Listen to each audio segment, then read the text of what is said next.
Hello to all, सभी को मेरी ओर से नमस्ते। Welcome back in this new video. और आज की वीडियो में हम विक्टोरियन पीरियड को आगे कवर करेंगे।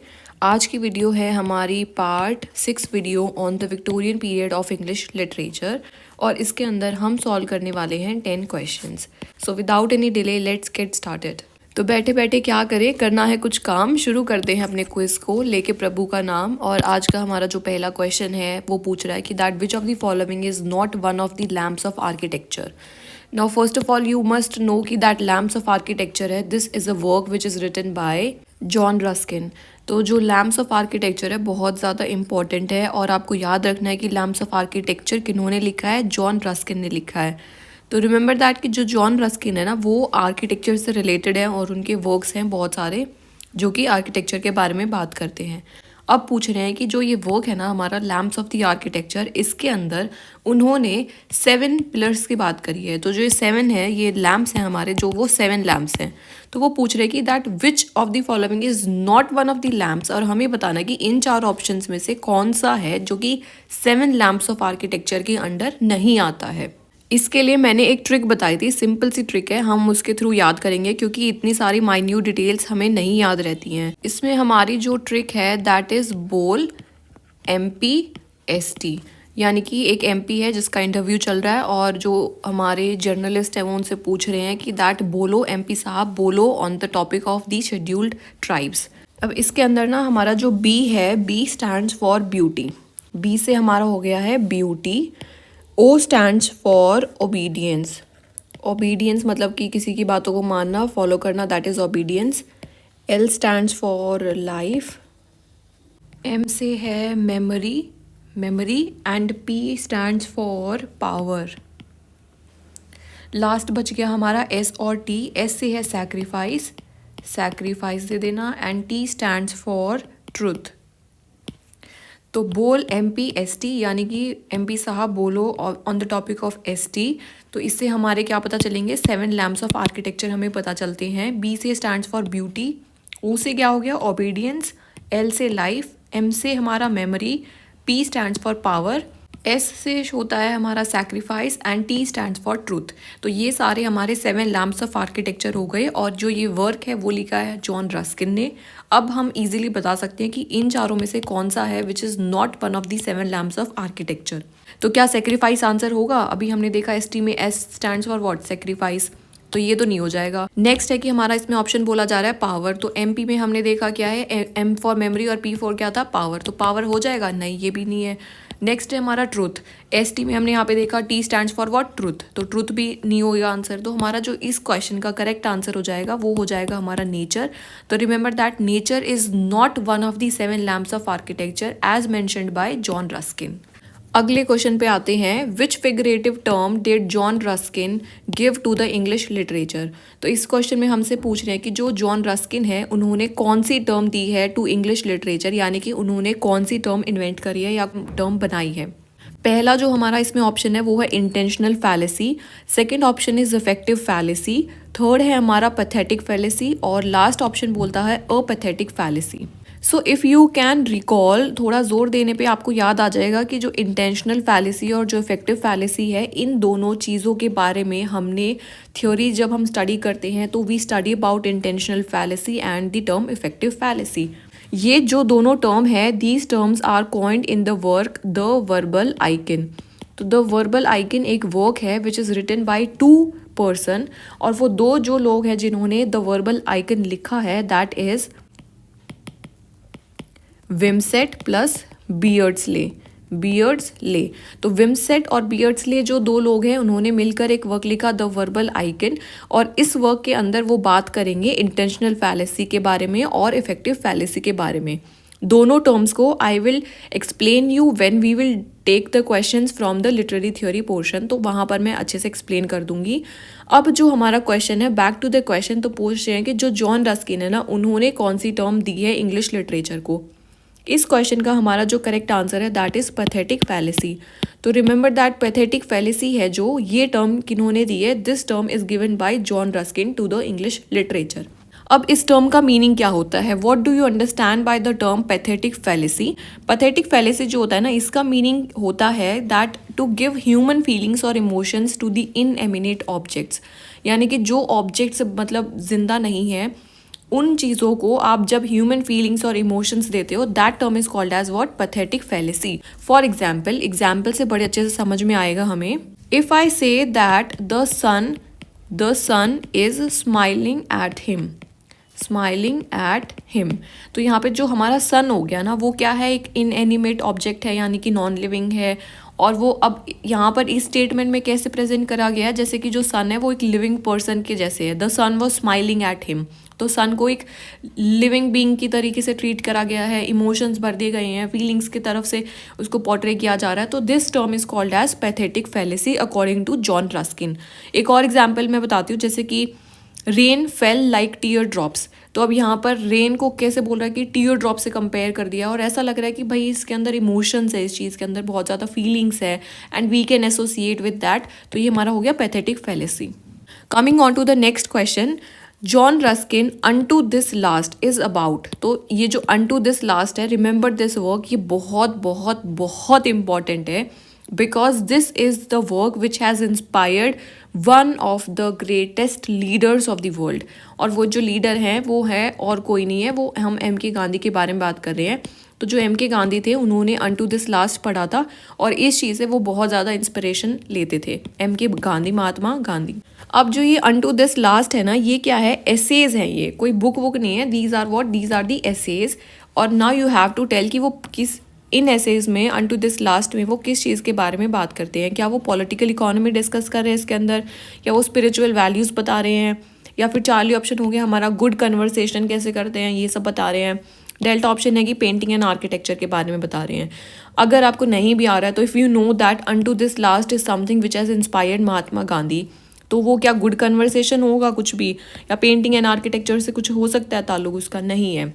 हमारा जो इसका करेक्ट आंसर है दैट इज पॉलिटिकल इकोनॉमी। तो इस चीज़ को याद रखना है कि जो अनटू दिस लास्ट है ना, वो पॉलिटिकल इकोनॉमी के ऊपर डिस्कशन कर रहे हैं और ये बहुत ही ज़्यादा इंपॉर्टेंट है। और इस वर्क के अंदर क्या कर रहे हैं ना, जो रस्किन है वो कैपिटलिस्ट जो पावर होती है ना, कैपिटलिस्ट पावर, यानी कि जो सिर्फ अपना फ़ायदा देखती है, उनके अगेंस्ट थे जॉन रस्किन।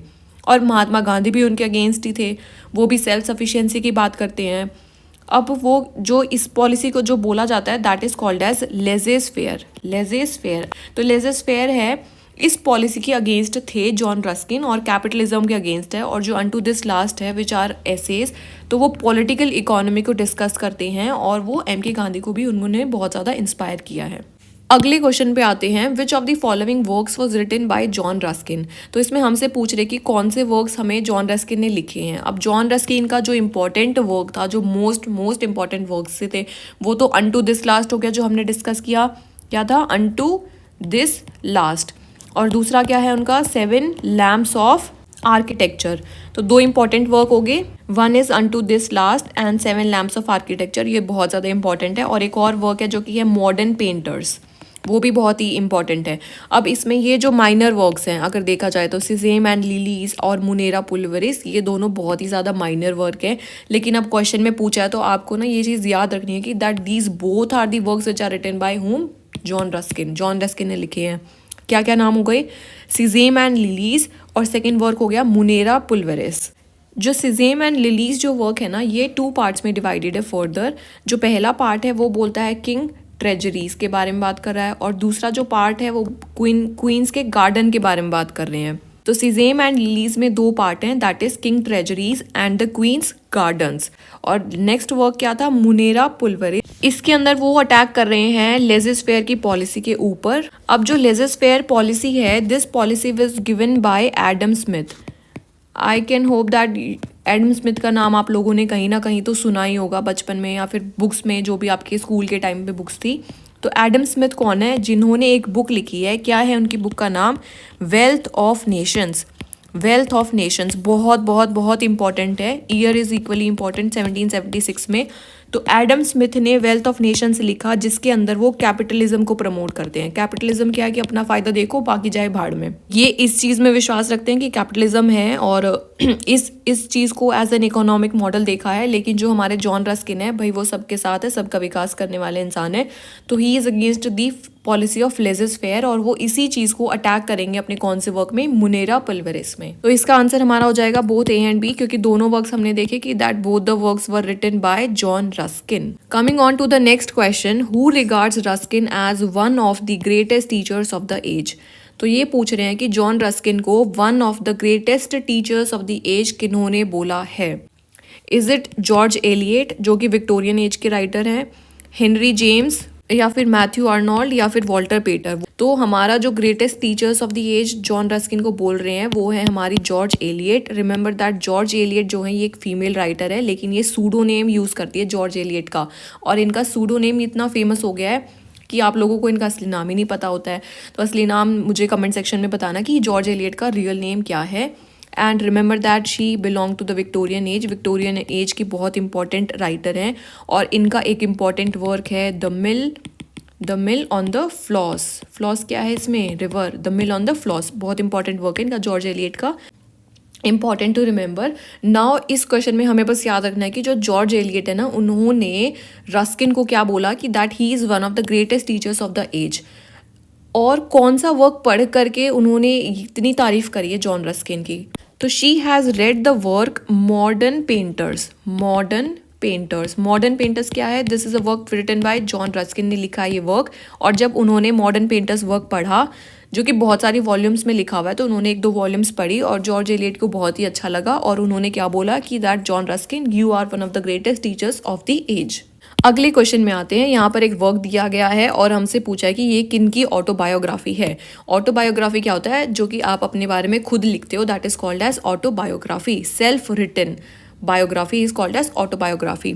ऑटोबायोग्राफी का नाम है हमारा Praeterita, and you have to tell कि जो ये प्रेटेरिटा है, this is written by whom. ये किन की ऑटोबायोग्राफी है, क्या ये वॉल्टर पेटर की है या ये ऑस्कर वाइल्ड की है। ऑस्कर वाइल्ड को हमने देखा दैट ही बिलोंग टू एस्थेटिज्म को प्रमोट करते हैं। एस्थेटिक्स क्या होता है कि मतलब आर्ट फॉर आर्ट सेक, यानी कि आर्ट को एज एन आर्ट लेना है, मतलब कुछ ज़्यादा सिखाओ मत उसको, ज्ञान मत बांटो उसमें, ये बोलना चाहते हैं ऑस्कर वाइल्ड। फिर हमारे जॉन रस्किन, और फिर लास्ट हमारे थॉमस हार्डी, जिनको हम बाद में आगे देखेंगे। बहुत सारे क्वेश्चंस आएंगे थॉमस हार्डी पे, बहुत इंपॉर्टेंट है। जैसे कि इनके वर्क्स हो गए हमारे कौन से, Tess of the Urbervilles, Jude the Obscure. तो ये इनके बहुत इंपॉर्टेंट वर्क्स हैं।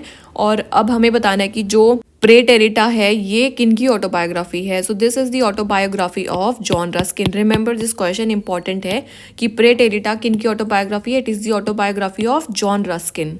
अगले क्वेश्चन पे आते हैं। इस क्वेश्चन में हमसे पूछ रहे हैं कि that which of the following works of Elizabeth Barrett Browning, यानी कि एलिजाबेथ बैरेट ब्राउनिंग के ऊपर क्वेश्चन है हमारा।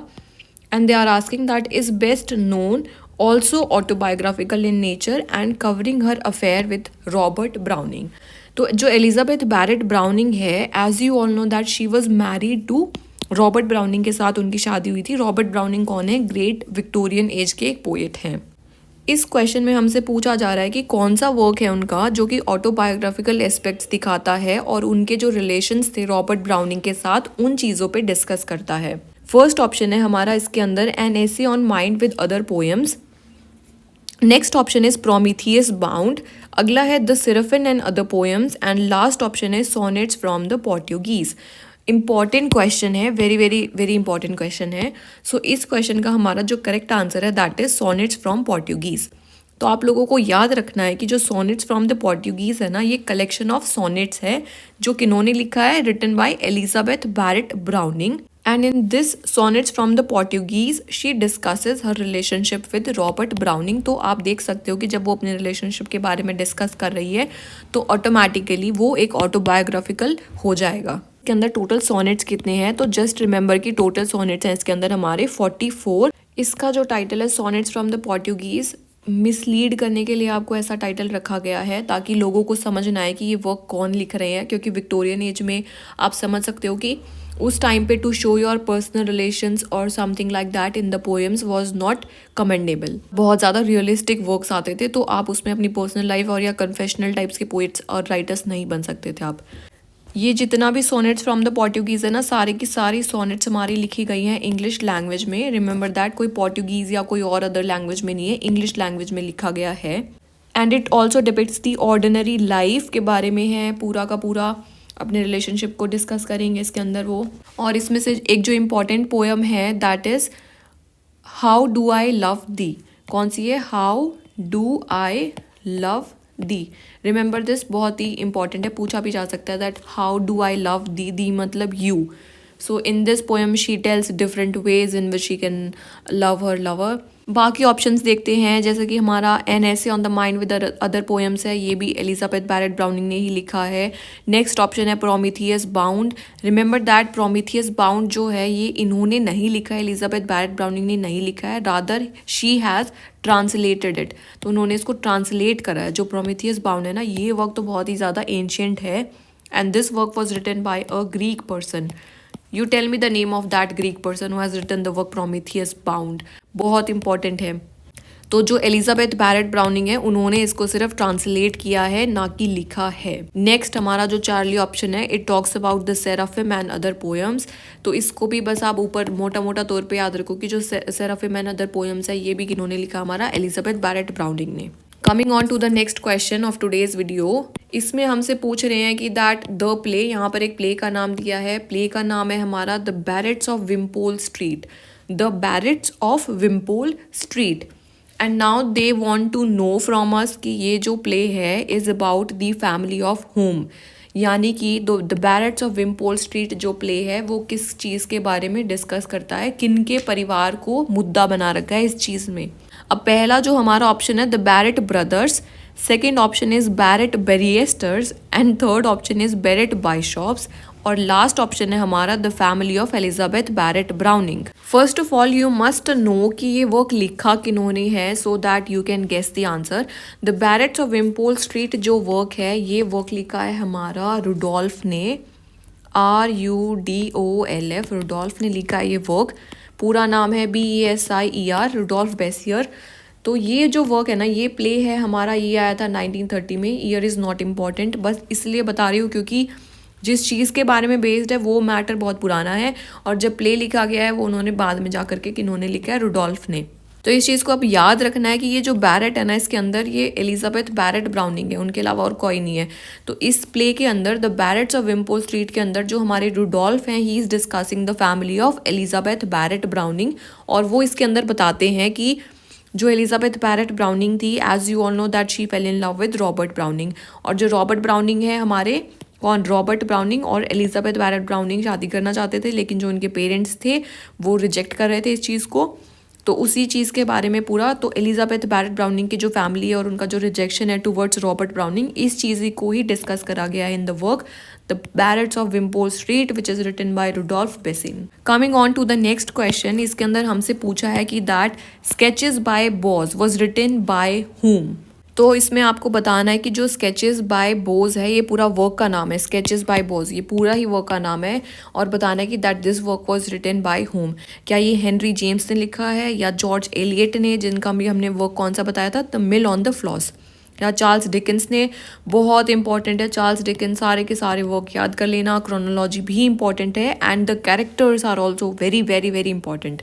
आप अगर विक्टोरियन एज पढ़ते हो और आप अगर चार्ल्स डिकेंस को ना पढ़ो तो कुछ नहीं होने वाला है फिर तो भाई।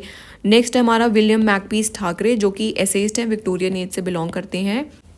इसका हमारा जो करेक्ट आंसर है कि जो हमारा वर्क है sketches by Boz is written by Charles Dickens. Charles Dickens ने लिखा है हमारा work the sketches by Boz, और इसका एक पूरा सबटाइटल भी है that is illustrative of everyday life and everyday people. क्या है इसका हमारा पूरा title? That is illustrative of everyday life and everyday people. तो इसके अंदर वो रोज़मर्रा की वही स्टोरीज बताते हैं और शॉर्ट शॉर्ट पीसेस में इसको वो अपने मैगजीन्स या जो भी जर्नल्स हैं उनमें पब्लिश करा रहे थे उस टाइम पे। तो याद रखना है कि जो स्केचेस बाय बोज है ये वर्क लिखा है हमारे चार्ल्स डिकेंस ने और बहुत इंपॉर्टेंट है, तो रिमेंबर दिस। आज की वीडियो के हम लास्ट क्वेश्चन पे आएंगे। लास्ट क्वेश्चन में हमसे यहाँ पर कैरेक्टर्स बोला है और बोला कि नोवेल्स के साथ आप जा करके इनको मैच कर दीजिए। अब क्या होता है, जनरली हमें सारे कैरेक्टर्स तो नहीं याद होते हैं, तो हम इस चीज़ को करेंगे एलिमिनेशन ट्रिक से। पहला कैरेक्टर है हमारा मिस्टर जिंगल। मिस्टर जिंगल मुझे तो नहीं याद है, आपको याद है तो वेल एंड गुड। नेक्स्ट हमारा कैरेक्टर है मिस्टर मिकाउबर। अब मिकाउबर जो कैरेक्टर है ना, ये बहुत बहुत बहुत इंपॉर्टेंट कैरेक्टर है। तो ये तो आपको मतलब without options you would be able to tell कि Micawber is character from which work of Charles Dickens. अब मिकाउबर जो है हमारा कैरेक्टर है, this is taken from the work David Copperfield. David Copperfield क्या है? डेविड कॉपरफील्ड नोवेल लिखा है हमारे चार्ल्स डिकेंस ने, और इसके अंदर वो स्टोरी डिस्कस करते हैं ऑफ डेविड। डेविड है हमारा इसके अंदर प्रोटैगनिस्ट। प्रोटैगनिस्ट क्या होता है? जो मेजर कैरेक्टर होता है हम उसको क्या बोलते हैं? प्रोटैगनिस्ट। एंड ऑल्सो रिमेंबर कि जो डेविड कॉपरफील्ड है ना, ये एक बिल्डंग्स रोमन है। बिल्डंग्स रोमन, बिल्डंग्स रोमन होता है कि जिसके अंदर एक आप कैरेक्टर लिया गया है और उसका बचपन से लेकर के उसकी एडल्टहुड तक जैसे भी उसकी सोशल साइकोलॉजिकल सेटिंग्स हैं, कैसे वो कैरेक्टर इवॉल्व हो रहा है या फिर कैसे उस इंसान की डेवलपमेंट हो रही है, उस चीज़ को जब हम डिस्कस करते हैं किसी भी वर्क में, दैट नोवेल और that work is called as what? Bildungsroman बोलते हैं उस चीज़ को। तो हमारा जो मिस्टर मिकाउबर है ना, ये कैरेक्टर लिया गया है डेविड कॉपरफील्ड से। डेविड कॉपरफील्ड क्या है? This is a novel which is written by Charles Dickens. Charles Dickens ने लिखा है नोवेल डेविड कॉपरफील्ड, और उसके अंदर जो मिकाउबर जो कैरेक्टर है ना, ये इंपॉर्टेंट इसीलिए है क्योंकि जो मिकाउबर कैरेक्टर है, this is modelled on the father of Charles Dickens. तो अब हमने देखा कि जो चार्ल्स डिकेंस हैं उनके फादर को जेल वेल में रखा गया था क्योंकि उन्होंने कर्जा नहीं चुकाया था टाइम पर, तो डेट प्रिजनर होता था, उसके अंदर उनको डाल दिया गया था। और जो मिस्टर मिकाउबर है ना, इस वर्क के अंदर उनका जो कैरेक्टर और उनका जो स्वभाव है पूरा का पूरा, that has been modelled on the characteristics of the Charles Dickens father. तो इसलिए ये कैरेक्टर इस वर्क का बहुत इंपॉर्टेंट है। और ऑल्सो रिमेंबर कि जो मिकाउबर है ना, वो एक लाइन बोलते रहते हैं, that something good will happen. तो ये भी क्वेश्चन पूछा जा सकता है कि that something good will happen, something good will happen is a line which recurs in which of the novels by Charles Dickens. तो ये मिकाउबर जो है ना, तो डेविड कॉपरफील्ड नोवेल के अंदर वो बार बार इस लाइन को बोलते रहते हैं, that something good will happen. अब इसमें नेक्स्ट कैरेक्टर दे रखा है मिस्टर पोडस्नैप। बहुत ही अजीब से नाम है। डेल्टा ऑप्शन है मिस हैविशैम। तो मिस हैविशैम भी आपने शायद से इसको थोड़ा थोड़ा याद होगा माइल्ड मेमोरीज में। मिस हैविशैम जो है, this is a character from the work Great Expectations. और जो ग्रेट एक्सपेक्टेशंस है, this is a work novel which is written by Charles Dickens. सारे के सारे नोवेल्स ही चार्ल्स डिकेंस के हैं। डेविड कॉपरफील्ड भी है, अभी देखा हमने, और ग्रेट एक्सपेक्टेशंस भी है। तो सारे के सारे वर्क्स क्या हैं? चार्ल्स डिकेंस के हैं। और रिमेंबर दैट मिस हैविशैम जो है ना, ये कैरेक्टर लिया गया है ग्रेट एक्सपेक्टेशंस से। और ग्रेट एक्सपेक्टेशंस की क्या स्टोरी है? ग्रेट एक्सपेक्टेशंस में जो चार्ल्स डिकेंस हैं वो एक कैरेक्टर को इंट्रोड्यूस करते हैं। मेजर कैरेक्टर है हमारा इसमें पिप। और कई बार ना पिप का पूछ लिया जाता है कि भाई पिप का दूसरा नाम भी आपको पता होना चाहिए। पिप का पूरा नाम था फिलिप, और उसको शॉर्ट फॉर्म में उसको पिप बोलते थे इसमें वर्क में। तो जो पिप है ना, वो इधर उधर घूम रहे हैं और उनको फिर जेल में दो कन्विक्ट मिलते हैं। एक का नाम होता है मैगविच, एक का नाम होता है कॉम्पिसन। मैगविच और एक नाम याद रखना आपको, मैगविच। मैगविच एक कन्विक्ट होता है जिसको पिप मिलता है। कन्विक्ट क्या होता है? जिसको जेल में डाल के रखा हुआ है। तो इससे इसकी मुलाकात होती है, फिर उसकी ऐसे ऐसे स्टोरी बढ़ती रहती है। फिर मिस हैविशैम एक औरत होती है जिसको कि वाइट गाउन में घूमती हैं, क्योंकि जब उनकी शादी होने वाली थी तो जो उसके हस्बैंड होने वाले थे उन्होंने उसको छोड़ दिया। तो मिस हैविशैम अपने वाइट गाउन में घूम रही हैं और वो एक डॉटर को अडॉप्ट कर लेती है जिसका नाम होता है एस्टेला। एस्टेला को अडॉप्ट कर लेती है और यही पूरी की पूरी स्टोरी है। तो बाद में पता चलता है कि कौन किसने किसको छोड़ दिया था, वो भी जेल में ही था। और तो रिमेंबर दैट मिस हैविशैम जो कैरेक्टर हो गया हमारा ग्रेट एक्सपेक्टेशन से हो गया। Now you can correctly match the answer. David Copperfield का भी मैंने बताया, डेविड कॉपरफील्ड से कौन सा कैरेक्टर था हमारा, जो फादर लाइक कैरेक्टर है। तो ये जैसे कि हमने मिस हैविशैम को डी का हमारा 4 हो गया, ग्रेट एक्सपेक्टेशंस। तो जैसे डी का 4 हो जाएगा, you will come to know that beta is the correct answer. तो here beta is the correct answer. Miss Havisham है कैरेक्टर फ्रॉम ग्रेट एक्सपेक्टेशंस। बाकी के कैरेक्टर्स को भी देख लेते हैं। मिस्टर पोडस्नैप बच गया एक हमारा इसमें, और दूसरा बच गया है मिस्टर जिंगल। अब ये दोनों वर्क्स हमारे बच चुके हैं यहाँ पर। इन दोनों वर्क्स पे भी एक नज़र मारेंगे। पहला वर्क है आवर म्यूचुअल फ्रेंड और दूसरा है द पिकविक पेपर। पिकविक पेपर बहुत इंपॉर्टेंट है, इसको याद रखना है क्योंकि ये फर्स्ट वर्क है जो कि चार्ल्स डिकेंस का है, the Pickwick Papers. And Jingle जो कैरेक्टर है, it is taken from Pickwick paper. अगर याद रह जाए तो वेल एंड गुड, नहीं याद रहता तो भी चलेगा। You can guess the answer through elimination. Pickwick paper है, इसकी क्या स्टोरी है कि जो एक कैरेक्टर है इसके अंदर, जो हमारा प्रोटैगनिस्ट है वो है सैम्यूल।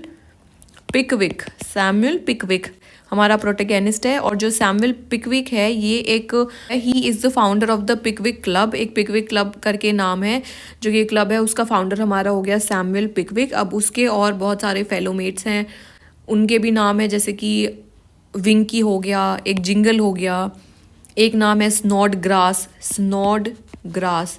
तो ये अजीब अजीब से नाम है, इसलिए मैं थोड़े बता दें कि भाई स्नॉड ग्रास नाम रखा है, एक का जिंगल रखा हुआ है, एक का विंकी रखा हुआ है, विंकल है। एंड अब ये सारे क्लब में बैठ करके कुछ कुछ बातें करेंगे, ह्यूमरस डिस्कशंस होंगे और ह्यूमन सिचुएशंस के बारे में डिस्कस कर रहे हैं, कुछ भी जो भी है इन सब के अराउंड पूरा का पूरा प्लॉट रिवॉल्व है, और जो भी मेजर हैपनिंग्स होंगी इन सब के अराउंड होगी। ये वर्क इसलिए इंपॉर्टेंट है क्योंकि भाई ये फर्स्ट वर्क हो गया हमारा चार्ल्स डिकेंस का, तो you must remember that. And last character जो था हमारा वो था from the work our mutual friend. तो our mutual friend is also novel which is written by Charles Dickens.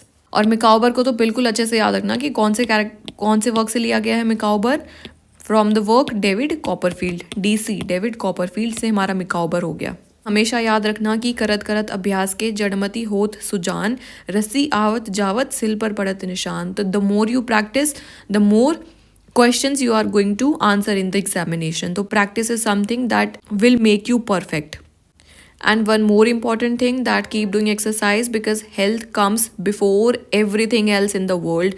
अगर ठीक ही नहीं रहोगे तो you are not able to enjoy anything in your life, बहुत बुरी हालत हो जाती है। तो always focus on your health, थोड़ा बहुत एक्सरसाइज करना है, योगा कर लो, रनिंग कर लो, whatever you like do that. Goodbye to all. I'll see you in the next video. Till then, keep smiling and stay happy.